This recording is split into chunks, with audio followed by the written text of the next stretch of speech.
Бишимбаева Куандыка Валихановича признать виновным в совершении уголовных правонарушений, предусмотренных пунктом 1 части 2 статьи 110, пунктом 5 части 2 статьи 99 Уголовного кодекса и назначить ему наказание.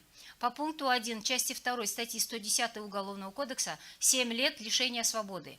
По пункту 5 части 2 статьи 99 Уголовного кодекса 20 лет лишения свободы. В соответствии с частью 4 статьи 58 Уголовного кодекса по совокупности преступлений путем частичного сложения наказания окончательно назначить Бишимбаеву 24 года лишения свободы. Признать в действиях Бишимбаева согласно пункта 2 части 2 статьи 14 Уголовного кодекса опасный рецидив преступления. Отбывание лишения свободы Бишимбаеву назначить в учреждении уголовно-исполнительной системы максимальной безопасности. Время содержания под стражей Бишимбаева с 9 ноября 2023 года до вступления приговора в законную силу